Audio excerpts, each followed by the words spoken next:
So have you guys ever been in a situation where you're just hanging out, you're chilling at home, maybe you're on the game or you're watching TV or doom scrolling or something, and one of your family members comes in and they're like, "Hey, could you give me a hand with this really quick?" And you're like, "Yeah, sure. What do you need help with?" And they hit you with a, "I don't worry about it. It'll only take a minute."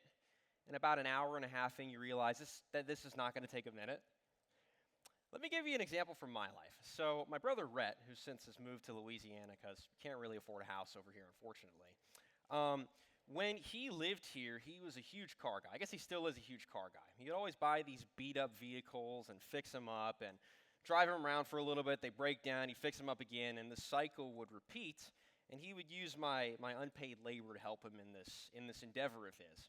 So one evening, I remember this. I was just sitting at home. I think I was playing Counter Strike or something. I just got done with a match. He comes upstairs. He knocks on my door. He's like, "Hey, can you come downstairs and help me really quick?" And I'm like, "Sure, yeah. With what?" And he's like, "Oh, don't worry about it. It'll only take a minute. Just come on." So I'm like, "All right, fine." I come downstairs. I throw my Crocs on. Go in the garage.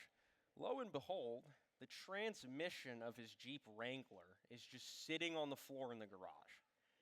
Now, if you don't know what a transmission is, or what it looks like, the important thing to know is number one, the transmission that he had weighs about 250 pounds.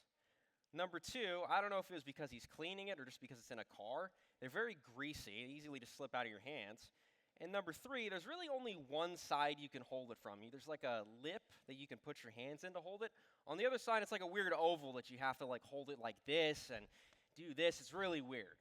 You could probably guess which side I was responsible for holding. So, about an hour and a half into this of picking up the transmission, moving it around the garage, I think he was trying to either take something out of it or fix something in it.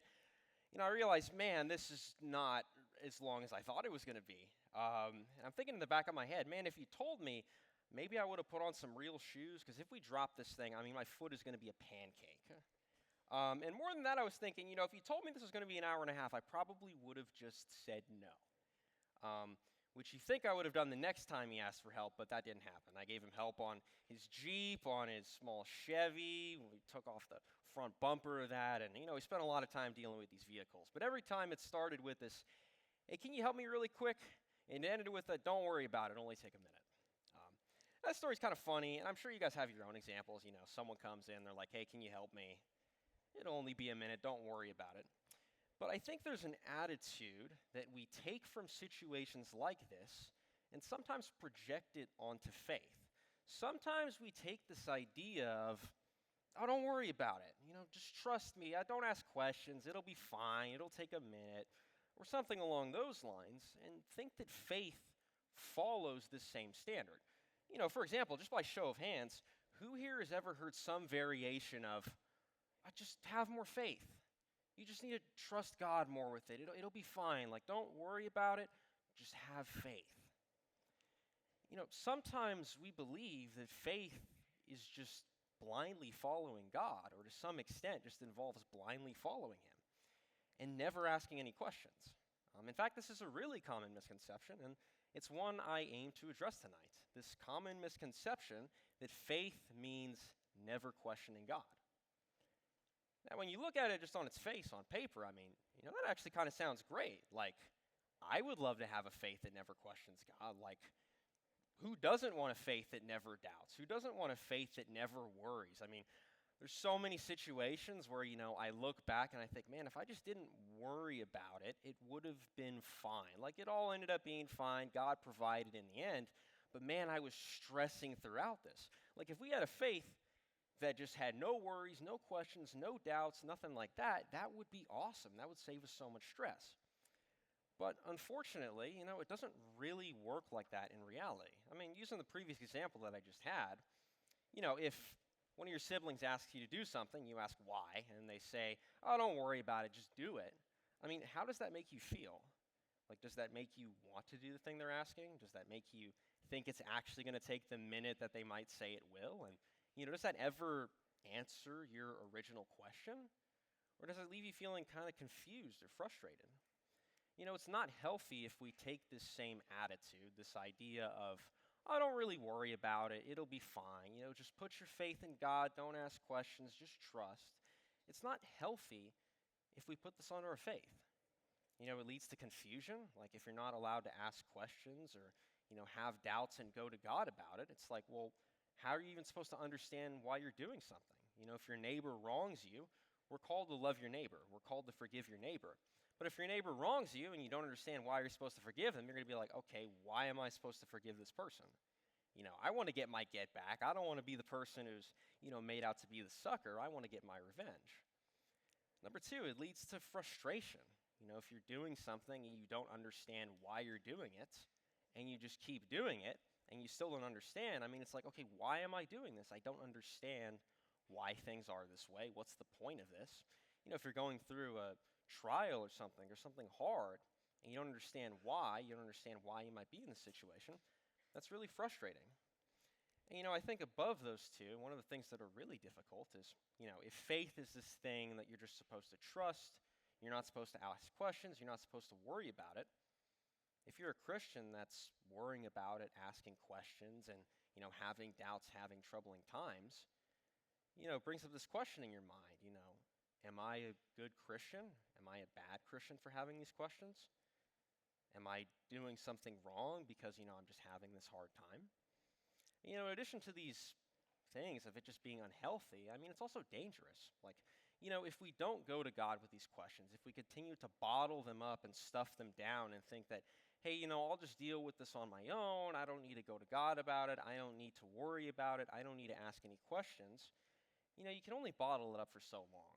You can only stuff these things down in that bottle and build up that pressure, before it just boils over and explodes. And if you don't go to God with those questions, you tend to find yourself in one of three situations. Number one, it leads to indifference with God. It's like, hey, if I can't ask God questions, why should I even care? It's like you can only deal with something for so long and deal with, not knowing, why this situation is happening and putting your care into it before you have to cope in some way. And for a lot of people, that's indifference. For a lot of people, that's turning away from it and deciding, hey, I'm not going to put so much emotion into this to save myself. Number two, it leads to disbelieving in God. Like, if I can't ask God questions, is this just one big house of cards? For example, if, you went up to someone like Nick every week and you asked them kind of reasonable questions like, hey, how do we know that Jesus exists? How do we know the Bible was preserved? How do we know that, how do we know the apostles were real people? How do we know that Paul actually wrote these letters? And every time you went up to him week after week, he just told you, oh, don't worry about it. Just trust. Just have faith. That's how it was. Like, would that instill any level of confidence in you? Would that make you think, it's got some strong grounding behind it? No, it wouldn't. It would make you think, okay, that's not really helpful. I'm like wondering about this, and you're not giving me an answer. And it's like you're kind of dissuading me from finding an answer. So is this just a house of cards? Is this going to fall apart? Another situation that you might find yourself in is, and this is a really dangerous one, is seeking answers outside of God. In other words, opening yourself up to false prophets, for example. If I can't ask God questions, where else can I get answers? And this is where a lot of people find themselves, when, I don't know if you've seen on Instagram, for example, people that convert to Islam, people that convert to being a Jehovah's Witness, people that convert to alternate, I guess I'd say, denominations of Christianity, like the prosperity gospel. You can only bottle something up for so long before it boils over, and this is one of the examples of that. For example, there's this false denomination called the prosperity gospel that basically says, hey, just trust God and give all your money away in tithings, and God will give you much, much, much more. And obviously, that's kind of a hyperbolic way of putting it. They put it in a much more digestible manner to kind of lead people on. But when people are in hard times, when they're really questioning, when they're down in their health, down in their finances, some are misled in these times. And this leads them to kind of fall victim to that, and they end up giving away all of their money or stopping their medication and ending up in a situation that was worse than before. Like, when we think that faith is something where you don't ask questions, where you just don't worry about it, it's unhealthy and it can be dangerous. And in addition to those, it's just unbiblical, which brings us to this clarifying truth that we have, which is that biblical faith brings questions to God, not away from him. Biblical faith brings questions to God, not away from him. The most important thing for us to do when we have these questions is just bring them to God. I mean, not away from him. We're commanded to do so. For examples, in Philippians 4, it says, "Do not be anxious about anything, but in every situation, by prayer and petition, with thanksgiving, present your requests to God. And the peace of God, which transcends all understanding, will guard your hearts and your mind in Christ Jesus." Now, this isn't saying, hey, come to him in every situation, except when you're worrying, doubting, or have questions. Like, deal with that on your own, figure that out, bottle it up, do it yourself. It's saying in every situation, including when you have questions, including when you're doubting, including when you're worrying, including when things are hard. I mean, I think of an example in Mark 9, verse 24, where there's the man with the paralytic son, and he says, "Lord, I believe, help my unbelief." That's a perfect example of coming before God when you're doubting, when you have questions, when things are hard. Another example is in 1 Peter 5:7, where it says, "Cast all your anxiety on him because he cares for you." What are questions if they're not some form of anxiety? What are doubts if they're not anxiety? What are worries if they're not an anxiety? We're called to bring them before God. More like separated example, not really, but I would say, is Proverbs 4:5-7, where it says, "Get wisdom, get insight. Do not forget and do not turn away from the words of my mouth. Do not forsake her, and she will keep you. Love her, and she will guard you." By the way, it's talking about faith with the imagery of a woman. This was kind of popular back in the times Proverbs was written. It's not really talking about a woman in particular. But anyway, verse 7, it says, "The beginning of wisdom is this: get wisdom, and whatever you get insight." And it says, we're told to get wisdom, and Proverbs 9:10 states, "The fear of the Lord is the beginning of wisdom, and the knowledge of the Holy One is understanding." So if we're told to get wisdom, if we're told to get insight, and the beginning of wisdom is reverence of the Lord, is another way to translate that, and knowledge of the Holy One, who else are we supposed to go to except God? Who else should we go to except the Holy One in this situation, whether that's through prayer or through reading his word or through small groups? If you really think about it, if you maybe step 50 feet back and kind of take a wide-angle view, what is the Bible if it isn't God's extensive, exhaustive answer to so many of our questions? Here's one. Who is Jesus and what did he do? Bible answers it in Mark, Matthew, Luke, and John. Number 2, what happened shortly after he rose back to heaven? He was crucified, then he was raised, he was around for 40-odd days, then he went back up to heaven. Acts answers those questions. How do I live a Christian life? What do I do with this information? That's answered in the epistles. How did the world start? How did it begin? That's answered in Genesis. Who is Abraham? How did this Abrahamic religion start? That's also answered in Genesis. Why is Israel such an important place for so many different religions? That's answered all throughout the Old Testament in Genesis and Exodus and Numbers and Leviticus and Deuteronomy, and Leviticus, then Numbers and Deuteronomy. But it's so many of the questions that you may have, the Bible is there to answer them. I mean, God loves it when you come before him with everything, including your questions. I mean, God created the Bible with the intention that people would read it, including us. And part of that reason is to answer so many of these questions that we have, so many questions we have about him and his nature, with the intention of bringing us closer to him. And something that Ashley, one of the leaders here, brought up in our time upstairs for our meeting was that, most of Jesus' ministry on earth, it was him just being questioned, him answering questions, whether it was from the Pharisees, people like Nicodemus, or the rich young ruler.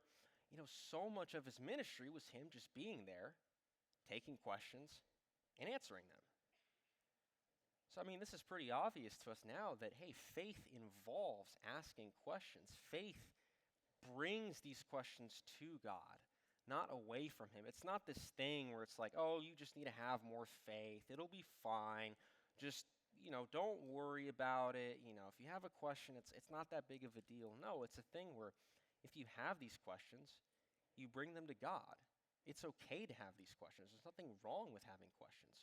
You're supposed to come to God with them with the intention of getting closer to him through those questions. And so we know that biblical faith involves bringing questions to God, and we went over that. But, what does that actually look like? Like, do we have an example of that? And, funnily enough, we just talked about how the Bible has answers to so many questions. Well, this is another question it has answers to, specifically in Hebrews 11, where we have a number of great examples. But tonight I'd like to focus on Moses in Hebrews 11, 24 through 29. I think this is a great example of what biblical faith looks like. Let's read these verses really quick, where it says, "By faith, Moses, when he had grown up, refused to be known as the son of Pharaoh's daughter.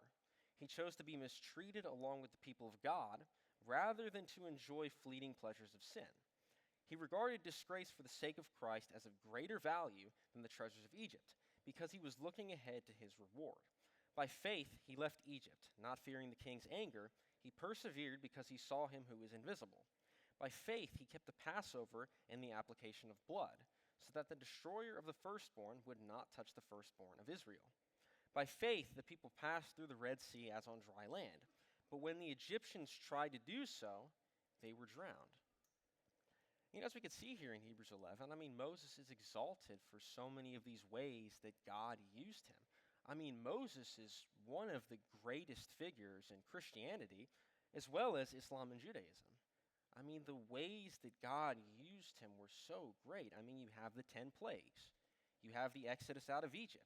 You have the crossing of the Red Sea. God literally gave him the Levitical law on Mount Sinai. It's called the law of Moses for a reason. He led people to the border of Canaan. There was so much that he did. God used him in so many great ways.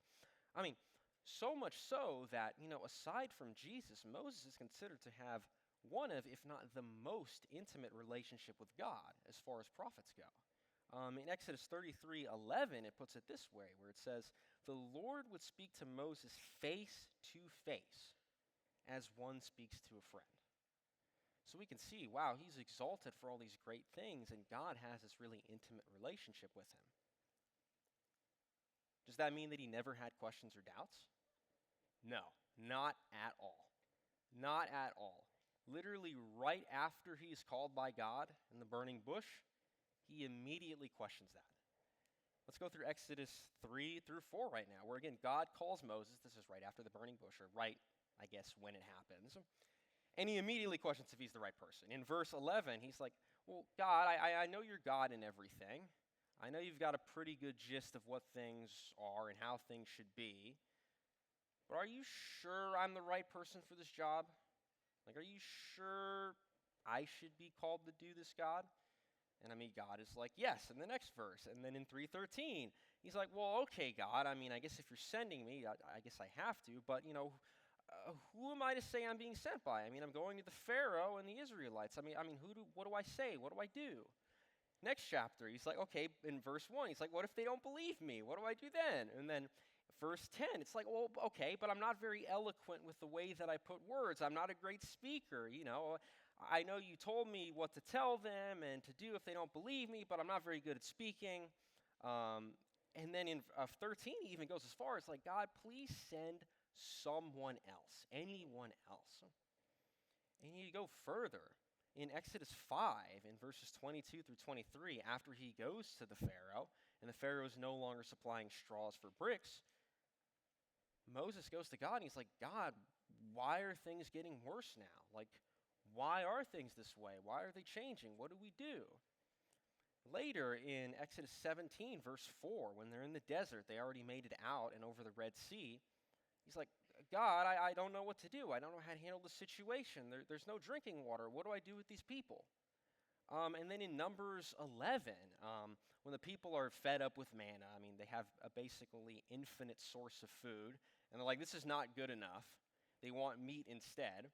Moses is, in this situation, he goes again to God, and he's like, "God, why would you put this burden on me?" I think in verse 16, he's even like, something along the lines of, like, "If you brought me out here to do this with these people that are going to stone me, why don't you just kill me, God?" And it's like all this to say, like, Moses had plenty of questions and doubts. Moses had plenty of questions and doubts. The important part is that despite these questions and doubts, despite the hard times, despite maybe not knowing what to do in these situations, and again, sometimes not having all the answers to those questions and doubts, he was obedient and faithful to God. And this is why he's so exalted in Hebrews. He's so exalted through the Torah, through really the whole Old Testament, if you look through it. I mean, Moses and Abraham are always mentioned. I mean, they're brought up so much. And again, a part of that is, hey, they had faith. But it's not just that they had faith. It's that they had faith and obedience despite not having all the answers to their questions. That kind of brings us to our conclusion for tonight. If you have questions or doubts, that's not something you just need to bottle up and deal with on your own. That's not something that you just need to, figure out and get through by having more faith. I mean, obviously, having more faith is not a bad thing. I mean, we always want to be more faithful, but that's not necessarily the solution to the problem. You're not just going to magically be more faithful. If you have these questions and doubts, bring them before God. Take them to him. That's what he wants you to do. That's what he calls us to do. He calls us to do this in prayer. Again, in Philippians 4 and 1 Peter 5 through 7, in every situation, present your requests to God through thanksgiving, your requests, and I can't think of the other word. Anyway, 1 Peter 5:7, cast all your anxieties on him. It's like in every situation, and cast all your anxieties to him. Like, go before him in prayer and pour this out to him. Again, bring them before God in reading as well. I mean, we went through that verse in Proverbs, but there's also 2 Timothy 3:16 through 17, which says, all Scripture is God-breathed and profitable for teaching, rebuking, correcting, and training in righteousness. Again, God made this Bible so we can know more about him. And like he said, all of it is profitable. All of it has answers to some questions you may have. Again, if you're thinking of, hey, what do I do as a Christian now? How is this life supposed to look? We have the epistles. If we want to go back to who Jesus is, we have Matthew, Mark, Luke, and John. And what we're going to have an opportunity to do in a moment, bring these questions before God in small group. I mean, as Proverbs 27:17 says, iron sharpens iron, so one person sharpens another. These are what small groups are for. They're to come together to sharpen one another, to bring each other closer to each other, as well as closer to God. And as Matthew 18:20 says, or 18:20, for where 2 or 3 gather in my name, there I am with them. These small groups are such an amazing opportunity to grow from the people around you that are going through the same situations you are, as well as grow from the leaders that have gone through the same situations you've gone through. They're just a little bit further along in their life. I mean, this is such a great opportunity to sharpen one another with the intention of coming closer to God. Then after that, after you bring these questions to God, take a step of trust, even if you don't have all the answers. Again, Moses didn't have all the answers, but he still obeyed God. He still followed him. I mean, if you read Hebrews 11, there's so many examples. There's Abraham, there's Moses, there's Sarah, there's Gideon, there's Barak. There's so many examples of these forefathers of ours who moved in faith and trust despite not having all the answers. And only now do we have the privilege to look back and see how God used them. One example from this that I really liked, I saw an Expedition Bible video on it, where he basically did the trek all the way from Abraham's hometown to Canaan. Something that was really beautiful from that was that Abraham couldn't even see Canaan until he was super close to it. There's a huge mountain range in the way. And when you really think about it, Abraham picked up everything he knew, his family, his servants, his cattle, all of his belongings, and left on God's promise without even being able to see where he goes. It's like that's moving in faith despite not having the answers. That's moving in faith despite, not knowing where you're going. And that's just so beautiful because, he didn't know. He didn't exactly know where he was going to end up. He didn't exactly know how things were going to go. But we get the privilege to look back now and see that this is the man who, we're under this Abrahamic faith. This is the man that God made that covenant with. We get to look back and see how this one step of faith, this big step of faith, led to so much good. So that's kind of all I got for tonight. We're going to go into small groups in a minute. I'm going to pray us out, and then we'll get to that. God, thank you again for bringing us here. Thank you again for this time. I pray that small groups are productive tonight, Lord, that you'll be moving in them, that this is an opportunity where we can sharpen one another, Lord, that we can do this with the purpose of just growing closer to you, God. Again, we're thankful for this place that you've given us. We're thankful for this opportunity that you've given us to just grow with you and grow with others, Lord. I just pray that we continue to just live in it and soak in this, Lord, to take this privilege you've given us and make the most of it, God. Thank you again. In your name, amen.